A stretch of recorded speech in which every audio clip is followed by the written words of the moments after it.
Hello, Pat? Yeah, this is Pat. Hey, this is Joe Plummer calling you again. Sorry I called you so much. I just wanted to try to get a tour story from you. This is Pat, but I think you might have the wrong number. Really? This number used to belong to someone named Pat, but I keep getting calls from him.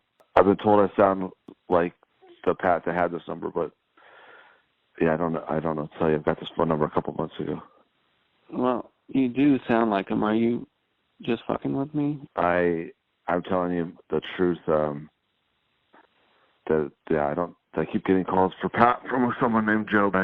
I've had this number for a couple months. I don't know.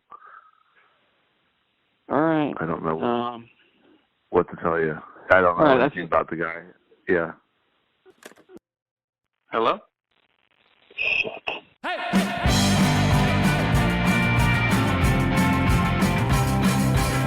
Pat Carney is the drummer for the Black Keys. He's also an old friend of mine. Shortly after this story, my band The Magic Magicians opened for the Black Keys on a small club tour. In this episode, Pat tells us how he encountered 26 Santa Clauses in the middle of July, all the while holding a bottle of his own pee. From Ruinous Media, this is Tour Stories.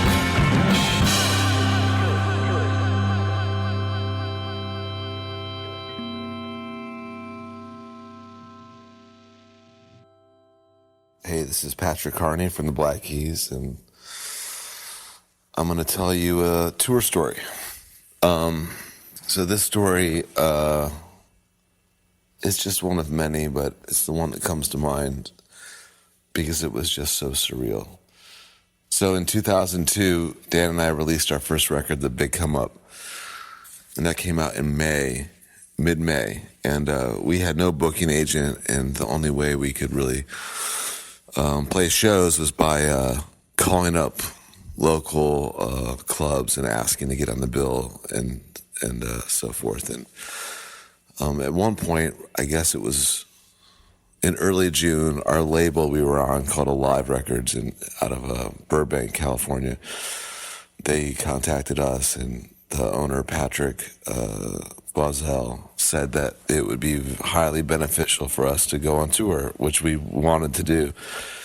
And he had arranged to get this guy, Ralph, I think it was his name, to book us a tour across the U.S. So he booked us in, these small little clubs and for basically no guaranteed money for 3 weeks in late July and early August. And we happily obliged and got in my minivan. It was Dan and I and my brother Michael, who's 2 years younger. So at this time, Dan would have been 23, I was 22, and Michael was 20.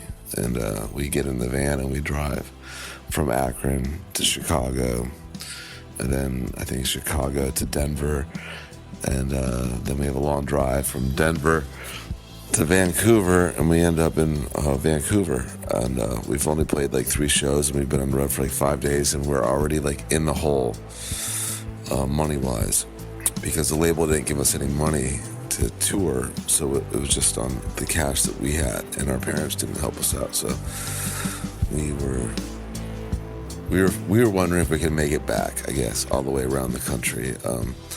And anyway, we show up in Vancouver, and we decided that we're going to stay in this hostel that we found. This is before like Google Maps or Yelp or whatever, so it's like just asking around, figuring out where to stay. So we found this hostel we could stay at, and it was like, I don't know, $20 a person a night or something like that. So we get a room, and we're exhausted from driving for so long, and we see that there's this guy like in this courtyard at the place, and he has like a softball size ball of weed just rolled up, and he's in a tracksuit just smoking this shit. And it's early in the morning. Anyway, we go to sleep, we wake up, we walk down to the venue and play the gig, and it's cool because like even though my brother Mike's 20, he's still able to drink in Canada, so we have some beers. We walk back. The guy at the front desk at the hostel sells us some weed, which I don't really like smoke much of, and we're walking back into our room and we see this dude, the same dude in tracksuit, like who had this softball size ball of weed, and it was down to like the size of like a marble. Like smoked the whole thing, hadn't left the area. We go up in the room, and the room looks like Woody Allen's apartment in Take the Money and Run, just totally fucked up. And we lock the door, and I'm sleeping on this foam, disgusting thing under the bed, and we smoked weed, and I just get insanely paranoid that this guy's gonna come murder us, and finally I pass out.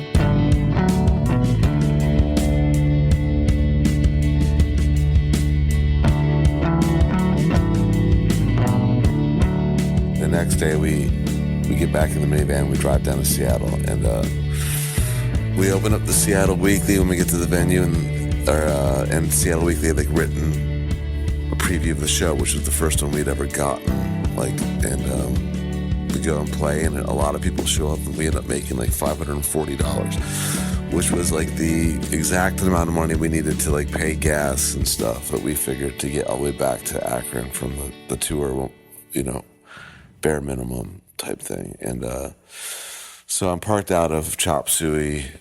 This is July 25th, like 2002, and my brother's friend was at the show, and she invited us to this party in Capitol Hill, and Dan and Mike wanted to go, and I was just really worried about the $540. So I decided that I wouldn't go to the party, and instead I would like hold the money, and I would just sleep in the van, and that they could crash at my brother's house or brother's friend's house or whatever.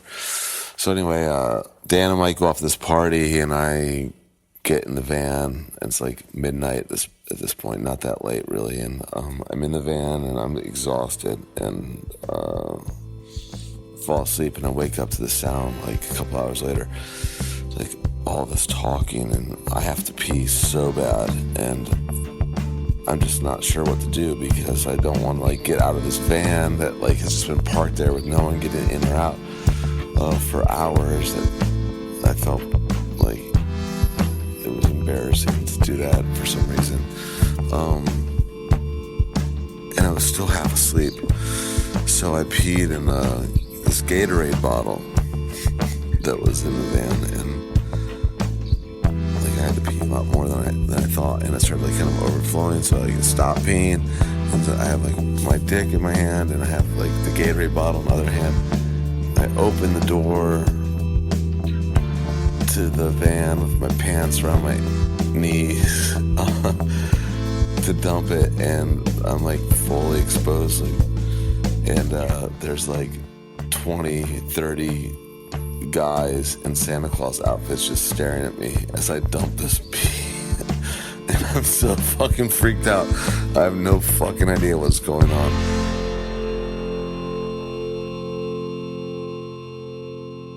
So I just like dropped the bottle on the street, slammed the door, and just like got back in to the van and pulled my pants up and hoped I didn't offend anybody or wasn't going to get killed by these dudes in these Santa outfits. Anyway, I ended up falling back asleep, and the next day I woke up and remembering that first, like, what the fuck was that? I got out of the van and looked, and right next to Chop Suey, there was, like, I guess a gay bar, and it was, like, Christmas in July, and I guess it was just a bunch of dudes dressed up in Santa outfits for that, but it was fucking insane. Thanks to Pat for the story. Go to ruinousmedia.com to hear more stories from the road. And don't forget to check out our weekly companion podcast, The Check-In, all at ruinousmedia.com /prices. Tour stories.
Up again.